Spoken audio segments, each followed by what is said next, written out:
কাজ দিয়ে ঠিক করতে হবে। আমার রাসূলের দাওয়াত ছিল প্রথমে বাইরে না ভিতরে? বলেন ভিতরে। প্রথম দাওয়াত ছিল আমার নবীর ভিতরে। প্রথম দাওয়াতটা তিনি বাইরে দেন নাই। নবুয়ত পেয়েছেন জাবালে নূর থেকে, নূরটা নিয়ে আসলেন, কোরআনটা পেলেন, নবুয়ত পেলেন কত বছরে বলেন? 40 বছর। ঘরের মধ্যে আগে দিলেন, ঘরের মধ্যে ঢুকলেন, ঘরের মধ্যে ঢুকে খাদিজা রাদিয়াল্লাহু আনহা তখন ঘরে বসা ছিলেন। সামনে গিয়ে বলছেন, খাদিজা জাম্মিলুনি জাম্মিলুনি, আমাকে বস্ত্র আচ্ছাদন করে দাও। লাকাদ খাশিতু আলা নাফসি, আমার মন বলছে আমি মনে হয় বাঁচবো না, আমার জীবন আমি শঙ্কিত, মনে হয় মরে যাব। কেন, কি হয়েছে আপনার? আপনার কোনো ক্ষতি পৃথিবীর কেউ করতে পারবে না, কারণ আপনি অসহায়ের পাশে দাঁড়ান, বিধবার পাশে দাঁড়ান, ইতিমের পাশে দাঁড়ান, অসচ্ছলের পাশে আপনি দাঁড়ান, আপনি পীড়িতের পাশে দাঁড়ান। আপনার ক্ষতি করবে এমন কোনো অপশক্তি এই দুনিয়াতে নাই, আপনি কোনো চিন্তা করবেন না। রাসূল এবার কাঁপতে কাঁপতে বলছেন, খাদিজা 15টি বছর ধরে তোমার সঙ্গে দাম্পত্যময় জীবন চালাম, এতদিন ছিলাম আমি তোমার স্বামী, এতটুকু আমার পরিচয় ছিল। আজকে একটা নতুন পরিচয় আল্লাহ তাআলা আমাকে দান করেছেন, নতুন পরিচয় যোগ হয়েছে। আমি হলাম আল্লাহর পয়গম্বর। আল্লাহ তাআলা আমাকে 40 বছর নবুয়ত দান করেছেন। আমি আল্লাহর নবী, তোমাকে বিশ্বাস হয় নাকি? আল্লাহ আমাকে কোরআন নামক কিতাব নাযিল করেছেন। সঙ্গে সঙ্গে খাদিজার চোখে পানি চলে এলো। কাঁদতে কাঁদতে বলছেন, স্বামী আমার, 15 বছর ধরে দাম্পত্যময় জীবন কাটালাম, যার মুখ থেকে একটা দিনের জন্য অযাচিত একটা ওয়ার্ড বের হতে দেখলাম না, যার মুখ থেকে একটা মিথ্যা বের হতে দেখলাম না। আপনি যে আল্লাহর নবী হবেন এতে বিন্দু পরিমাণ কোনো সন্দেহ নাই। একটু জোরে বলি সুবহানাল্লাহ। আচ্ছা, ব্যস্ত মানুষ তো, জি আলহামদুলিল্লাহ। জি ঠিক আছে, আলহামদুলিল্লাহ। জি জি ইনশাআল্লাহ। এই মেহমান আমরা খাওয়া দাওয়া করছি কিনা? জি, মেহমানকে সম্মান করা উচিত। মেহমানকে সম্মান করা কি ওয়াজিব? জি ঠিক আছে। আমি খুবই আনন্দিত আপনাদের এই সুন্দর আচরণ। আমার এটা স্মরণীয় হয়ে থাকবে যে এত রাতে কোনো লোক নড়াচড়া করে না। বলি আলহামদুলিল্লাহ। রাসূল তাআলা দাওয়াত দিলেন আগে বাইরে না ঘরে? ঘরে। আমরা দাওয়াত দেব আগে কোথায়? ঘরে। ঘরে। নবীজির কথায় খাদিজার বুঝতে দেরি হলো না। খাদিজা রাদিয়াল্লাহু তাআলা আনহা বলে ফেললেন, আমার স্বামী আপনি যে আল্লাহর নবী হবেন এতে বিন্দু পরিমাণ কোনো সন্দেহ নাই। সঙ্গে সঙ্গে রাসূল বলেন, হাতটা গায়ে দাও। খাদিজা তাকে কালেমা পড়ায়া নিলেন, দিন গ্রহণ করে ফেললেন। আমাদের ভিতরে অনেকে রাসূলকে মুহাব্বত করে কিন্তু তার সুন্নতকে মানে না। যেমন বহু লোক আজকের দুনিয়াতে, আমার দেশেও কিন্তু বহু আছে, লক্ষ লক্ষ নয়, হাজার হাজার নয়, কোটি কোটি লোক আছে রাসূলকে খুব মুহাব্বত করে কিন্তু রাসূলের দল করে না। খুব মুহাব্বত করে, মানে আমার দেশে এরকম মুরিদ কিছু আছে, পীর সাহেবকে খুব মুহাব্বত করে কিন্তু মুরিদ পীরে ভোট দেয় না। কি কথা কি বুঝতেছেন আপনারা? দেখি সেই মুহাব্বত। আমরা নবীকে মুহাব্বত করলাম, রাসূলকে ভালোবাসলাম, কিন্তু নবীর দল করলাম না, নবীর আইনগুলো মানলাম না, নবীর বিধানগুলোকে মানলাম না, নবীর কর্ম পদ্ধতি মানলাম না। রাসূলকে আল্লাহ তাআলা শুধু নামাজের আদর্শ করেন নাই, রাসূলকে আল্লাহ তাআলা বলছেন, লাকাদ কানা লাকুম ফি রাসূলিল্লাহি উসওয়াতুন হাসানাহ লিমান কানা ইয়ারজুল্লাহা ওয়াল ইয়াওমাল আখির ওয়া যাকারাল্লাহা কাসীরা। জোরে বলুন আল্লাহু আকবার। তোমাদের জন্য উত্তম আদর্শের বাস্তব নমুনা কেউ নন, জনাবে মুহাম্মদুর রাসূলুল্লাহ সাল্লাল্লাহু আলাইহি ওয়াসাল্লাম তোমাদের আদর্শের বাস্তব নমুনা। রাসূলকে নামাজে মানবো, রোজায় মানবো, হজে মানবো, যাকাতে মানবো, রাষ্ট্রে মানবো না। আপনি একজন ভণ্ড প্রতারক ছাড়া কিছু নয়। রাসূলকে সব জায়গায় মানতে হবে। আমার দেশে দু শ্রেণীর মুসলমান, একটা শ্রেণী হলো যারা পুরোপুরি ইসলামকে মানতে চায়, আর একটা শ্রেণী হলো আল্লাহ খুশি থাক শয়তানও বেজার না হোক, সুদও খাবো নামাজও পড়বো। আছে কিনা বলেন? আবার খতিব যদি সুদের বিরুদ্ধে ওয়াজ করে তার চাকরি থাকে না, কারণ সভাপতি সব সুদ খায়, সুদের বিরুদ্ধে ওয়াজ করলে তো চাকরি থাকা কঠিন। হঠাৎ করে একদিন বলেই ফেলছে সুদের বিরুদ্ধে, সভাপতি সব সামনে বসা, কাম তো সারা, আয়াত তো আসছি বলবেই তো। জুমার খুতবা শেষ, নামাজ শেষ, সভাপতি সব হেঁটে হেঁটে আসে, মুখে কোনো হাসি নাই, বলছে হুজুর ভাবছিলাম আপনি খুব ভালো মানুষ, কিন্তু আপনি সুদের বিরুদ্ধে ওয়াজ করলেন, ভালো কথা আপনি বলেন, তাও কোনো আপত্তি নাই, কিন্তু আপনি সুদের বিরুদ্ধে ওয়াজ করলেন তাতে আমার কোনো দুঃখ নাই, আমি সুদ খেয়ে ভালো কথা, কিন্তু আপনি আমার দিকে চেয়ে থেকে ওয়াজ করলেন কেন? কি কথা কি বুঝতেছেন?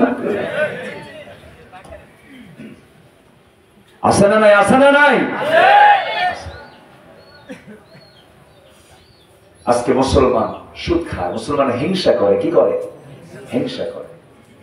অনেকদিন আগের একটা গল্প মনে পড়লো, এক বেচারি বিয়ে করতে যাবে, আগের যুগে তো ঘোড়ায় চড়ে বিয়ে করতে, তো গ্রামের এক লোকের ঘোড়া আছে, যা বলছে ভাই ঘোড়াটা দিবা, আমার অমুক দিন বিয়া, তোরা তো ঘোড়া দিয়ে বলি না, যা মিল নাই।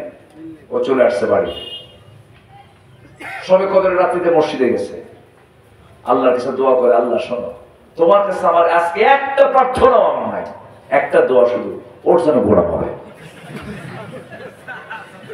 কি কথা কি বুঝতেছে? এই দোয়া করে বাড়িতে চলে আসছে, বাড়িতে এসে দেখে মা কান্দে। মা তুমি কান্দো কেন? কে বাবা তোর গরু মরছে। কি মরছে?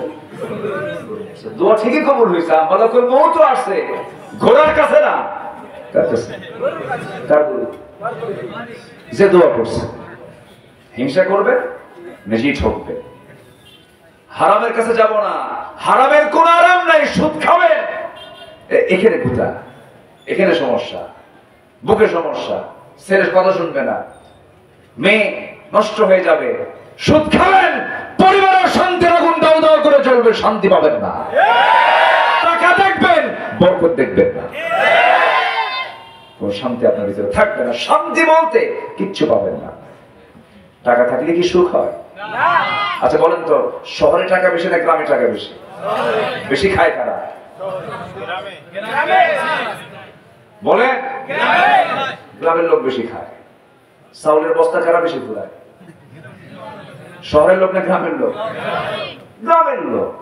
গ্রামের লোক তার ছটাক খায়, কেজি কেজি খায়। কাঁঠাল একটা আস্ত নিয়ে বসে 3 কেজি শেষ,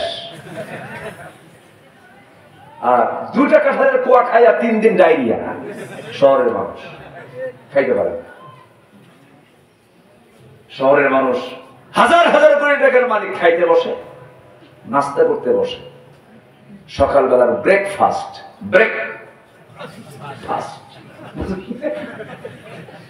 খাইতে বসে। কি খাইতে বসলো?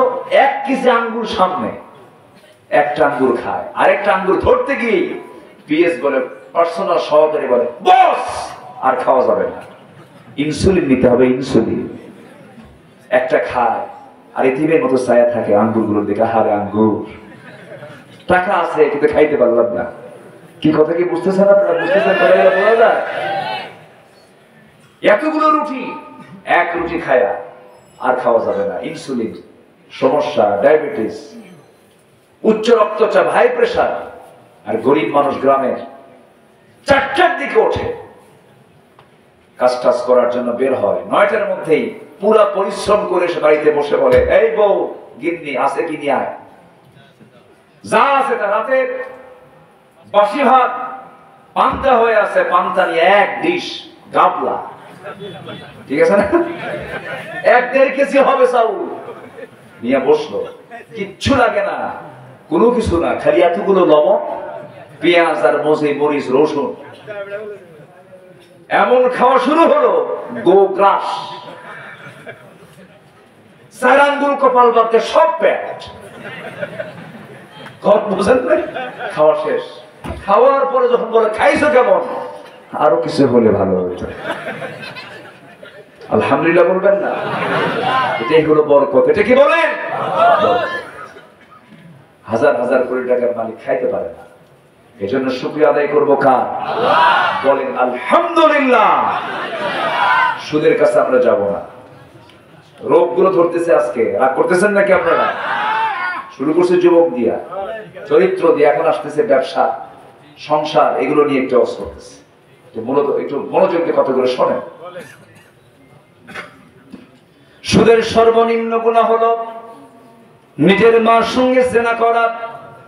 ঈসা আলাইহিস সালাম একদিন তাকে রূহুল্লাহ বলা হয়, কবরবাসীর পাশে দিয়ে যাচ্ছিলেন। কবরবাসীকে লক্ষ্য করে একজন ব্যক্তির প্রশ্নের কারণে তিনি বললেন, কুম বিইذনিল্লাহ, ও কবরবাসী তুমি আল্লাহর নির্দেশে দাঁড়িয়ে যাও। দুজন কবরবাসী দাঁড়ায় গেল। এক কবরবাসীকে দেখতে পেলেন পেটটা বড় হয়ে গেছে, মুখ থেকে রক্তগুলো গড়ে গড়ে পড়তেছে। পচা রক্তগুলো, পুঁজগুলো যখন মুখ থেকে নির্গত হচ্ছিল, তাকে প্রশ্ন করে, আল্লাহর পয়গম্বর ঈসা, এই কবরবাসীর এমন আযাব হচ্ছে কেন? সঙ্গে সঙ্গে তিনি বলছেন, এই দুনিয়ার জিন্দেগিতে চরম হারে সুদের কারবার করতো, এই জন্য তার এই অবস্থা দেখা যাচ্ছে। আমার বন্ধুগণ, সেই সুদের মোহর আজকে চলছে সমাজে। সুদের কারবার করা যাবে না, জেনার কাছে যাওয়া যাবে না, হারামের কোন আরাম নাই, হারাম দিয়ে কখনো বরকত হবে না, হারাম টিকে না। হারাম ইনকাম 40 বছর, কেউ কেউ বলেছেন হারাম ইনকামের মেয়াদ হলো 40 বছর, এরপরে শেষ হয়ে যায়, ধ্বংস হয়ে যায়। এই জন্য আমরা আমাদের সন্তানকেও হারামের দিকে নেব না, আমরাও হারামের দিকে যাব না। জোরে বলি ইনশাআল্লাহ। ওই যে এক বেচারি গোটা রাত কষ্ট কইরা একটা ঘোড়া চুরি করে আছে, সকালবেলা ছেলেকে ডাক দিয়ে বলে, বাজার ঘোড়াটা বিক্রি করে আয়, আমি আর পারতেছি না, আমার চোখে ঘুম। ছেলেকে দায়িত্ব দিয়া সে ঘুমায় পড়ছে। ছেলে বাজারে বিক্রি করতে গেছে ঘোড়া। এক ক্রেতা এসে বলতেছে, ভাই দাম কত? এত? দাম কোনো বিষয় না, আগে ঘোড়াটা দেখি, ঘোড়ার চলে কেমন, অচল কিনা। লাগাম ধরে ঘোড়ার পিঠে চড়ে ওই যে টান মারছে, আর ফেরত আসে না। সন্ধ্যা হয়ে যায়, ঘোড়াওয়ালা আর আসে না, ঘোড়ায় চলে গেছে, আর আসে না ক্রেতা। তখন খালি হাতে চলে গেছে বাড়িতে। বাপ বললো, বাজান কষ্ট করে ঘোড়া চুরি করে আনলাম, কত দামে বিক্রি করলে? আব্বা, যে দামে কেনা সেই দামে বেচা। কি কথা কি বুঝতেছেন আপনারা? যে দামে কেনা সেই দামেই বেচা, লাভ নাই। টাকা দেশ থেকে পাচার করতেছেন, লাভ নাই তো, কোনো লাভ নাই। লাভ আছে? আজ থেকে লাভ আছে? হারাম দিয়ে আরাম পাবেন না। জনগণের হক নষ্ট করলে ছাড় দেওয়া হবে না, আল্লাহ ছাড় দিবেন না।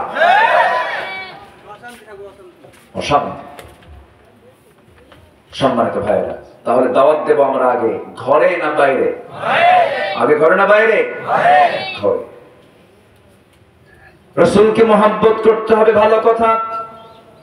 খাদিজা রাসূলকে মহব্বত করেছেন। আবার আবু তালেবের নাম সবাই শুনেছেন। আবু তালেব নবীর কি হন? চাচা হন। তিনি কি মহব্বত করেন নাই? করেছেন। কিন্তু নবীর মহব্বতের প্রতি আবু তালেবের যে মহব্বত ছিল আর খাদিজার যে মহব্বত ছিল, একরকম না ভিন্ন রকম? বলেন না তো। ওই যে চাপ চোখ না। আচ্ছা, একটু বসে, কাইন্ডলি একদম একটু বসেন। আমি একটু ক্ষমা সুন্দর দৃষ্টি কামনা করছি, আমারও উঠতে একটু দেরি হয়ে গেছে।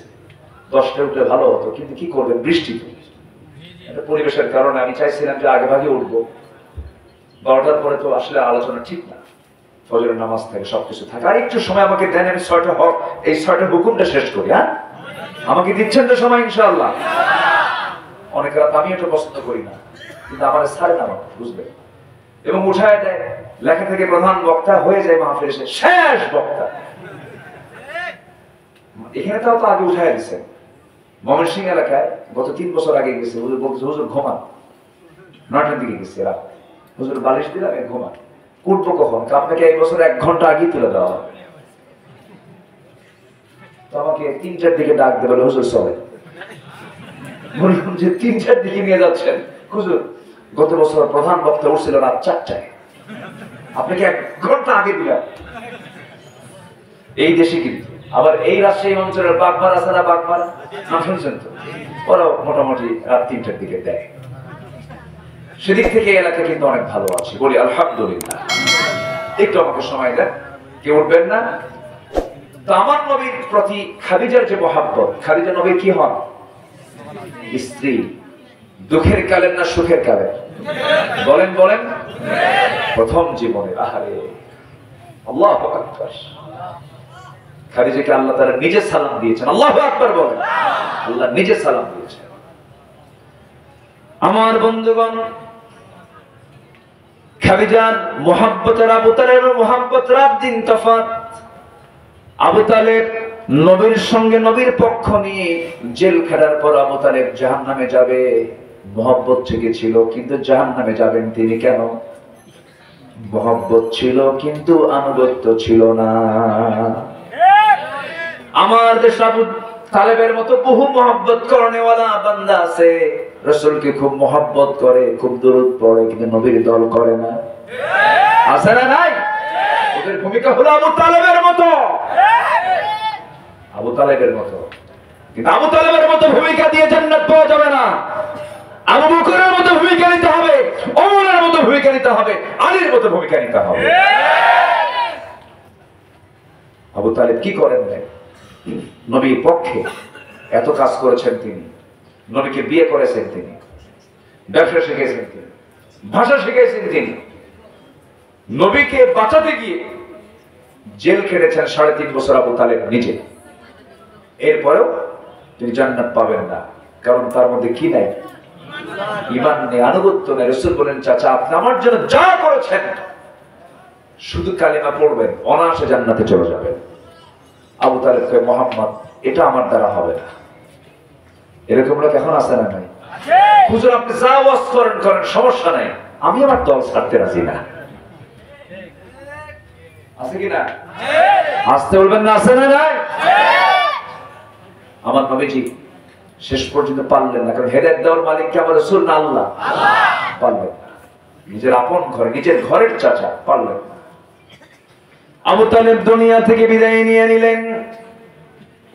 সেই বিদায়ের মাত্র 3 দিন পর হঠাৎ করে খাদিজা রাদিয়াল্লাহু তাআলা আনহা রাসূলকে লক্ষ্য করে বলছেন, ইয়া রাসূলুল্লাহ, শরীরটা আমার ভালো যাচ্ছে না, আমি মনে হয় মরে যাব। মক্কার ঘটনা, রাসূল মদিনায় তখন হিজরত করেন নাই। খাদিজার শরীরটা খুব অসুস্থ, রাসূল তাকে খুব ভালোবাসতেন এবং আম্মা জান খাদিজা রাসূলকে খুব ভালোবাসতেন। নবী তার মৃত্যুর পর থেকে নিয়ে মৃত্যুর দিন পর্যন্ত আমার নবী এমন কোন দিন নাই যে দিনে রাসূল খাদিজার নামটা মুখে নেন নাই। রাসূল খুব মহব্বত করতেন তাকে, মাঝে মাঝে বলতেন, আমার স্ত্রীরা শোনো, আমার খাদিজা যদি আমার জীবনের শেষ সময় পর্যন্ত থেকে যেত, আল্লাহ তাআলা আমাকে দ্বিতীয় বিবাহের কোনো অর্ডার দিতেন না, আমি বিয়ে করতাম না। তাহলে এখান থেকে বোঝা যায় রাসূল যে বিয়েগুলো করেছেন সম্পূর্ণ হুকুম ছিল কার? আর নাস্তিকের বাচ্চারা বোঝে না। নাস্তিকের বাচ্চারা বলে, বিশ্ব নবীর এতগুলো বউ কেন? থাপ্পড়ে 32 দাঁত ভাঙা দরকার বেকুবতে। দাঁত ভাঙা দরকার না মাজা ভাঙা দরকার? চলতো না পারে, বলতেও না, বেকুব গুলো বোঝে না, জানে না। রাসূল তার জীবন শুরু করেছেন বিধবার পাশে দাঁড়ায়, বিধবার পাশে দাঁড়ায়। নবীজির চাইতে 15 বছরের বড় স্ত্রীকে তাকে বরণ করে নিয়েছেন। যখন বিয়ে হয়, ধনী মহিলা হচ্ছেন খাদিজা। কি মহিলা? ধনী মহিলা। রাসূল কি বলেন? আবার বলেন, গরিব ছিলেন না গরিব হয়েছেন? গরিব হয়ে গেছেন, কারণ বাপও নেই মাও নেই। একটা পরিবারের বাপ মা না থাকলে থাকে কিছু? থাকে না। এটির তো জন্মের আগেই বাপ নেই, জন্মের 5 বছরে মা নেই, সম্পদ থাকবে কেন? এই জন্য তিনি গরিব হয়ে গেছেন। কিন্তু আসলে তিনি গরিব ঘরে জন্ম নেননি, সবচেয়ে শ্রেষ্ঠ কুরাইশ বংশে তার জন্ম। এবং মক্কার নেতা পরিবারের সদস্য ছিলেন মুহাম্মদ সাল্লাল্লাহু আলাইহি ওয়াসাল্লাম। এবং কাবা শরীফের নবুয়ত পাওয়ার আগে হাজরা আসওয়াদ সংস্থাপন করার ক্ষেত্রে আমার রাসূলের নাম এসেছে। আল্লাহু আকবার বলেন। তিনি হাজরা আসওয়াদ সংস্থাপন করেছেন, সবাই তাকে চিনতো, জানতো এবং তিনি সর্বমহলে পরিচিত ছিলেন বিশ্বাসী আল আমিন as-সাদিক মুহাম্মদ সাল্লাল্লাহু আলাইহি ওয়াসাল্লাম। এবং তার চেহারা কেমন ছিল, আল্লাহু আকবার। গোটা পৃথিবীর সকল সৌন্দর্য একদিকে, আমার নবীর চেহারা সৌন্দর্য একদিকে। নবীর চেহারা বেশি সুন্দর, যেরকম সুবহানাল্লাহ। সেই রাসূল তিনি খালিদাকে বিয়ে করলেন কখন? 25 বছর বয়সে। রসুলের টাকা নেই, পয়সা নেই। প্রস্তাব এসেছে নবীর পক্ষ থেকে না খাদিজা পরিবারের পক্ষ থেকে? প্রস্তাব আসলে কোন পক্ষ থেকে বলেন তো? আর এখন প্রস্তাব আসে শরম নেই, কষ্ট কি? ঠিক আছে না? এটা মনে রাখবো সবসময়ের জন্য। মেয়ে প্রস্তাব দেবে না মেয়ের বাপ প্রস্তাব দেবে? আস্তে আস্তে মেয়ে না মেয়ের বাবা, মেয়ের বাবা প্রস্তাব দেবে। এটা হচ্ছে বৈধ প্রস্তাব। আর মেয়ে যদি ডাইরেক্ট মারে বাবু তুই বেয়াদব, মাথায় রাখবে। তো খাদিজার পক্ষ থেকে একজন মাধ্যম হয়ে নবীর কাছে প্রস্তাব দেওয়া হলো। রাসূল সেই প্রস্তাব শুধু শুনলেন, শুনে চলে গেলেন চাচার কাছে। বাপও নাই, মাও নাই। এখন মুরব্বীকে, আজ থেকে মুরব্বীকে, চাচার দাম আছে না নাই? চাচার দামও কিন্তু আছে, চাচার দাম দেয় না। এরকম কিছু ভাতিজা আছে না? কি কমন পড়ছে? আমার কত কমন পড়ছে তো নাকি আছে এরকম না? চাচাকে দামই দেয় না। তুমি কি কসু? চাচাকে কসু মনে করে, কিন্তু চাচা না, বাবার পরেই তার স্থান, বাবার পরে তার স্থান। রাসূল বললেন, চাচা প্রস্তাব আসছে। কে? খুয়াইলিদের কন্যা খাদিজা বিয়ের প্রস্তাব দিয়েছে। কি করব? আপনি যা বলবেন তাই হবে। আবু তালেব বলেন, খাদিজা মুহাম্মদ, আমি তোমাকে চিনি, তোমার চরিত্র বুঝি। আমার দৃষ্টিতে খাদিজার চাইতে উন্নত চরিত্রের মানুষ এই মক্কা তার দ্বিতীয়টা নাই। তুমি বিয়ে করে নাও। আমি আয়োজন করি, আয়োজন হলো, বিয়েটা করলে। ধনী আর গরিব গ্রামের মধ্যে কিছু লোক আছে, দেখবেন বিয়ের পরে, বিয়ে হয়ে গেছে, ওদের কোনো টেনশনই নাই, পাড়া প্রতিবেশীর ঘুম নাই। আছে না কিছু? আছে না জানো? এই আছে না কিরকম আছে? হ্যাঁ, খেলাও দেয় না, জানো? ও না, ওই মানে শয়তান শুধু নাড়ে, হ্যাঁ, আর ও শুধু করে। তো সবাই মিলে মক্কার যত ধনী, সব ধনীগুলো সব এক জায়গায় হয়ে বলতেছে, দেখছো খাদিজা কাম করছে, একটা টাকা নাই, পয়সা নাই, একটা গরিব। আর কি ধনী, মক্কার শ্রেষ্ঠ ধনী খাদিজা, কি একটা গরিব যুবকের সে স্বামী গ্রহণ করে। এটা হলো, এটা চলে গেছে খাদিজার কানে। আম্মাজান খাদিজার কানে যখন চলে গেছে, সেই জাহিলি যুগের পরপরই, সেই জাহিলি যুগে যখন নবীর কানে, আম্মাজান খাদিজার কানে যখন সংবাদটা চলে গেছে, সঙ্গে সঙ্গে সব ধনীদেরকে ডাক দিলেন। সব ধনীদেরকে ডাক দিয়ে সামনে বসায় দিলেন। বসায় দিয়ে বললেন, শোনো, আমার স্বামীকে নিয়ে তোমরা বহু অভিযোগ করেছো শুনলাম। আমার স্বামীর ব্যাপারে আমি তোমাদেরকে 4টা প্রশ্ন করব। নাম্বার 1, বংশ কেমন? শ্রেষ্ঠ কুরাইশ বংশ। নাম্বার 2 প্রশ্ন হলো, চরিত্র কেমন? আমরা জানি মুহাম্মদ বিন আব্দুল্লাহর চাইতে উন্নত চরিত্র যুবক এই মক্কা নগর আর দ্বিতীয়টা নাই।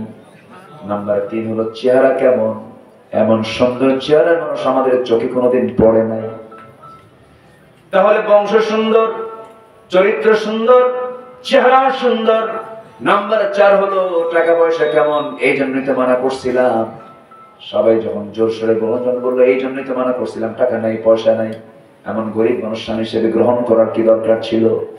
সঙ্গে সঙ্গে খাদিজা বলছেন, টাকা দিয়া বংশ কেনা যায় না, টাকা দিয়ে চরিত্র কেনা যায় না, টাকা দিয়ে চেহারা সুন্দর বানানো যায় না। কিন্তু আমার স্বামীর টাকা নিয়ে যখন তোমরা প্রেম করতেছো, আমার স্বামীর 3টা গুণ তো আছে, একটা গুণ মনে হয় এখন নাই, তোমরা মনে করতেছো। কিন্তু আমি খাদিজা, আমি আমার স্বামী মুহাম্মদ বিন আব্দুল্লাহকে এত ভালোবাসি, তোমরা সাক্ষী থাকো ও মক্কাবাসী। আমি খাদিজা আমার অর্জিত যত সম্পদ, আমার স্থাবর সমস্ত সম্পত্তি এখন বিশ্বাসী মুহাম্মদকে দান করে দিলাম। এখন ধনীকে মুহাম্মদ সাল্লাল্লাহু আলাইহি ওয়াসাল্লাম, এটা হচ্ছে মুহাব্বত। এটা কি বলেন? মুহাব্বত। এটা কি আনুগত্য? এটার নাম আনুগত্য নয়, এটার নাম ভালোবাসা, এটার নাম মুহাব্বত। কিন্তু এই মুহাব্বতটা প্লাস হয়ে গেছে কখন? যখন আমার রাসূল যখন নবুয়ত পেলেন, 40 বছর যখন পূর্ণ হলো, রাসূল যখন বলে ফেলেন, খাদিজা মুহাব্বত আমাকে করো। শুধু মুহাব্বত করলে হবে না, আনুগত্য করতে হবে। আমি আল্লাহর পয়গম্বর, তোমার কি বিশ্বাস হয় নাকি? সঙ্গে সঙ্গে তিনি আনুগত্যটাও স্বীকার করে নিয়ে বললেন, হ্যাঁ আপনার আল্লাহর নবী, কোনো প্রকার সন্দেহ নাই। যেরকম সুবহানাল্লাহ। তাহলে আমরা রাসূলকে শুধু মহব্বত করব না আনুগত্য করব? এক জায়গায় না সব জায়গায়? আমাদের রব কে? আল্লাহ। বলেন আমাদের রব কে? আল্লাহ। আমাদের দলের নাম কি? ইসলাম। আমাদের সংবিধানের নাম কি? কোরআন। আমার নেতা মুহাম্মদ সাল্লাল্লাহু আলাইহি ওয়াসাল্লাম। বাস এটা যেন মনে থাকে। আচ্ছা, ফোন বাজে কারে? হ্যাঁ। নাম্বার 2 হলো ইস্তেকামাত। যারা টিকে থাকবে, সিটকে পড়া যাবে না। ঈমান এনেছি, ঈমান নিয়ে সিটকে পড়া যাবে না। পরীক্ষা আসবে, হামলা মামলা আসবে, আমরা এক পায়ে ঈমান নিয়ে টিকে থাকবো। জোরে বলি ইনশাআল্লাহ। নাম্বার 3 হচ্ছে প্রবৃত্তির অনুসরণ না করা। মন ভালো চায় না খারাপ চায়? ভালো চায়। খারাপ বেশি? খারাপ চায়। মন খারাপ চায় না?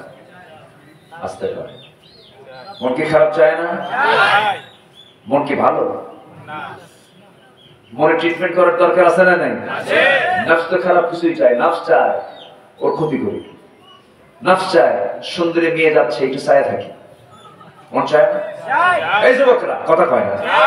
চায় না? মন চায় না? চাইলে কি চাওয়া যাবে না? কেন? ঈমান। কি বলেন কিসের জন্য? কিসের জন্য? ঈমানের জন্য চাওয়া যাবে না। আমার বন্ধুগণ, মন তো অনেক কিছুই চাবে। মন চাবে মিথ্যা কথা বলি, মন চাবে ওজনে কম দেই, ওজনে যদি একটু কম দিই লাভ বেশি হয়ে যাবে। এমন দোকানদার তো মনে হয় রাজশাহী অঞ্চলে নাই। ওজনে কম দেওয়া, আল্লাহ তাআলা নিজে বলছেন যারা ওজনে কম দেবে, নেওয়ার সময় বেশি নেবে, দেওয়ার সময় কম দেবে, তাদের জন্য জাহান্নাম। ওজনে কম বেশি দেওয়া, মানুষকে ঠকানো, জমির আইলের কাছে গেলে পরে কোদাল মেরে মেরে আইল আউট করে ফেলা। শাসি মনে হয় নবাবগঞ্জে নাই? আসতে বলবেন না, আছে না নাই? আইল সেকন করতে করতে এমন সেকন বানাই পুলসিরাত ফেল, হাঁটা যায় না। এত শিখো, হাঁটার কোনো কায়দাই নেই। মানে আপনি যদি 3-4 বছর খোঁজ না নেন, ওই জমির আইলই থাকবে না, সমান বানায় ফেলবে। এরকম আছে না নাই? এটা কি নফসের দোষ না?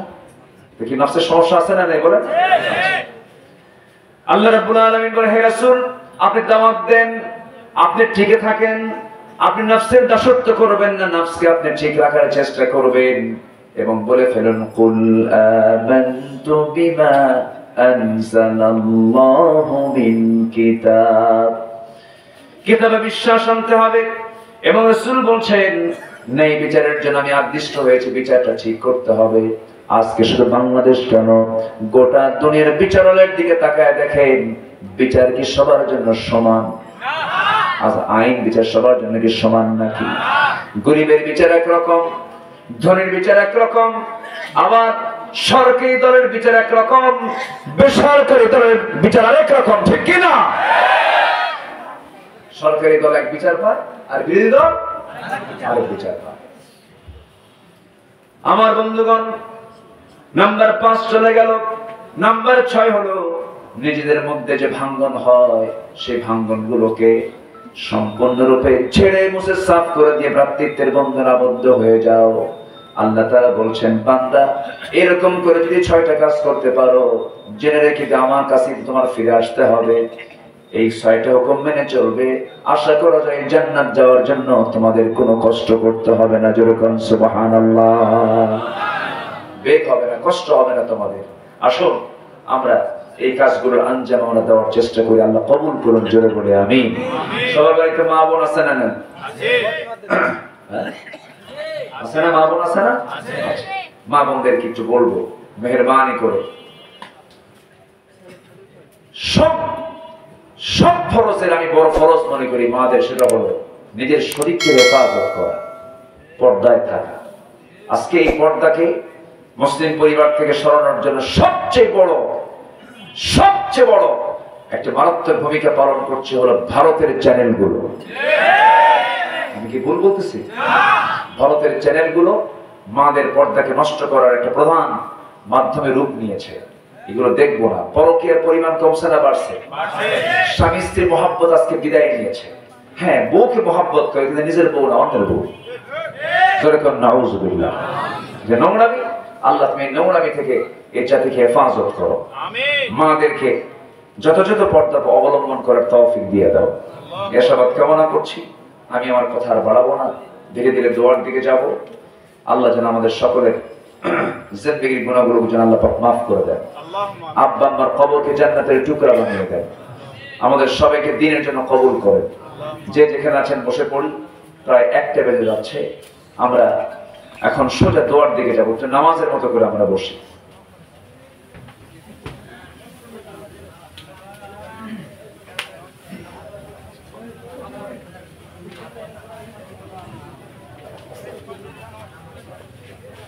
অনেকে গজল শুনতে চেয়েছে, শুনবেন ইনশাআল্লাহ।